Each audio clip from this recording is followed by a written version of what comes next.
Saudara-saudari terkasih dalam Kristus, hari ini Selasa 19 November 2024 dalam pekan biasa ke-33 tahun B. Bacaan dibawakan oleh Teresia Natalia, Mazmur dilantunkan oleh Maria Cornelia, dan renungan ditulis oleh Petrus Canisius Margo. Selamat menekuni Sabda Allah. Mari kita semakin mengasihi, semakin peduli, semakin bersaksi.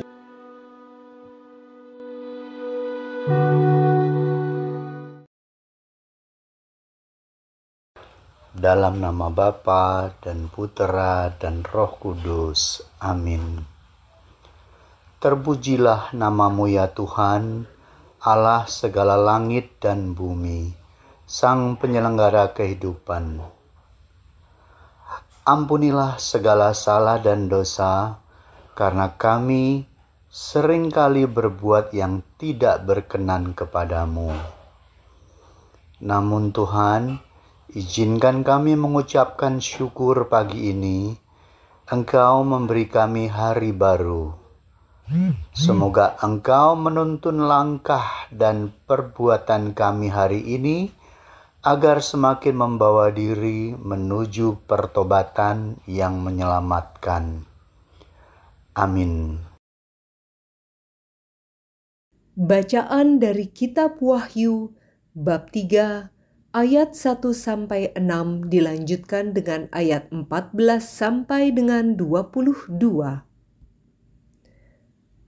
Aku Yohanes mendengar Tuhan bersabda kepadaku, tuliskanlah kepada malaikat jemaat di Sardis. Inilah firman Dia yang memiliki 7 roh Allah dan 7 bintang itu. Aku tahu segala pekerjaanmu. Engkau dikatakan hidup, padahal engkau mati. Bangunlah dan kuatkanlah apa yang masih tinggal yang sudah hampir mati. Sebab tidak satu pun dari pekerjaanmu aku dapati sempurna di hadapan Allahku. Karena itu ingatlah bagaimana engkau telah menerima dan mendengarnya. Turutilah itu dan bertobatlah. Karena jika engkau tidak berjaga-jaga, aku akan datang seperti pencuri, dan engkau tidak tahu pada waktu manakah aku tiba-tiba datang kepadamu. Tetapi di Sardis ada beberapa orang yang tidak mencemarkan pakaiannya. Mereka akan berjalan dengan daku dalam pakaian putih, karena mereka layak untuk itu. Barang siapa menang, ia akan diberi pakaian putih seperti itu. Aku tidak akan menghapuskan namanya dari kitab kehidupan, tetapi akan kuakui namanya di hadapan Bapa-Ku dan di hadapan para malaikatnya. Siapa bertelinga, hendaklah ia mendengarkan apa yang dikatakan Roh kepada jemaat-jemaat. Dan tuliskanlah kepada malaikat jemaat di Laodikia. Inilah firman dari Amin, yaitu saksi yang setia dan benar, permulaan ciptaan Allah. Aku tahu segala pekerjaanmu. Engkau tidak dingin dan tidak panas. Alangkah baiknya jika engkau dingin atau panas. Jadi karena engkau suam-suam kuku dan tidak dingin atau panas, aku akan memuntahkan dikau dari mulutku. Karena engkau berkata, aku kaya dan aku telah memperkayakan diriku dan aku tidak kekurangan apa-apa. Dan karena engkau tidak tahu bahwa engkau melarat dan malang, miskin, buta, dan telanjang, maka aku menasihati engkau supaya engkau membeli daripadaku emas yang telah dimurnikan dalam api agar engkau menjadi kaya. Dan juga pakaian putih, supaya engkau memakainya agar jangan kelihatan ketelanjanganmu yang memalukan. Dan lagi minyak untuk melumasi matamu, supaya engkau dapat melihat. Barang siapa kukasihi, ia kutegur dan kuhajar. Sebab itu, relakanlah hatimu dan bertobatlah. Lihatlah, aku berdiri di muka pintu dan mengetuk. Jika ada orang yang mendengar suaraku dan membukakan pintu, aku akan masuk mendapatkannya dan makan bersama dengan dia, dan ia bersama dengan daku. Barang siapa menang, ia akan kududukkan bersama dengan daku di atas tahtaku, sebagaimana aku pun telah menang dan duduk bersama dengan Bapa-Ku di atas tahtanya. Siapa bertelinga, hendaklah ia mendengarkan apa yang dikatakan Roh kepada jemaat-jemaat. Demikianlah sabda Tuhan.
kita dan telah mengutus anaknya sebagai silih atas dosa-dosa kita. Haleluya, haleluya, haleluya, haleluya, haleluya, haleluya.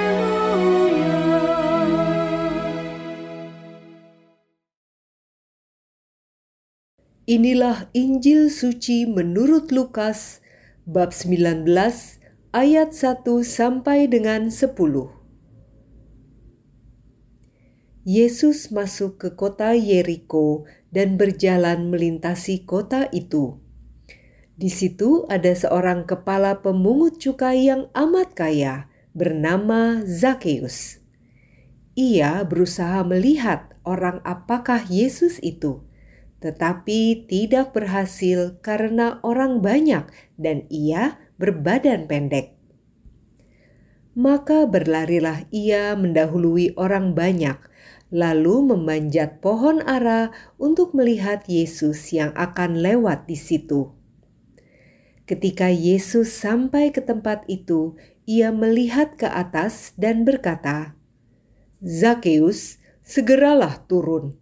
Hari ini aku mau menumpang di rumahmu." Zakeus segera turun dan menerima Yesus dengan sukacita. Tetapi semua orang yang melihat hal itu bersungut-sungut, katanya, "Ia menumpang di rumah orang berdosa." Tetapi Zakeus berdiri dan berkata kepada Tuhan, "Tuhan, separuh dari milikku akan kuberikan kepada orang miskin. Dan sekiranya ada sesuatu yang kuperas dari seseorang, akan kukembalikan 4 kali lipat." Kata Yesus kepadanya, "Hari ini terjadilah keselamatan atas rumah ini, karena orang ini pun anak Abraham. Anak Manusia memang datang untuk mencari dan menyelamatkan yang hilang." Demikianlah sabda Tuhan.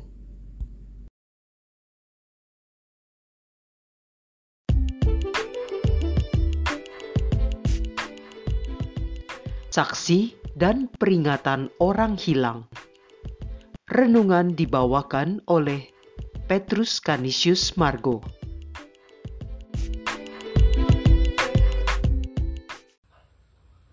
Saudara-saudari yang terkasih dalam Kristus, konon manusia dunia sering harus terpojok atau terbentur untuk memutar kembali arah. Tetapi situasi itu tidak harus berarti negatif, karena bisa menjadi sarana titik balik penyadaran dan memutuskan untuk mengkoreksi langkah, lalu kemudian bertindak lebih hati-hati. Tetapi hal berjalan menuju keselamatan tampaknya tidaklah harus tiba pada situasi terpojok. Mengapa? 1. Sudah ada saksi. Santo Yohanes sendiri yang menjadi saksi atas segala sesuatu yang telah dilihatnya. 2. Yang menang tidak akan dihapus namanya dari kitab kehidupan. 3. Peringatan kitab Wahyu sangat keras, karena siapa bertelinga hendaklah mendengarkan.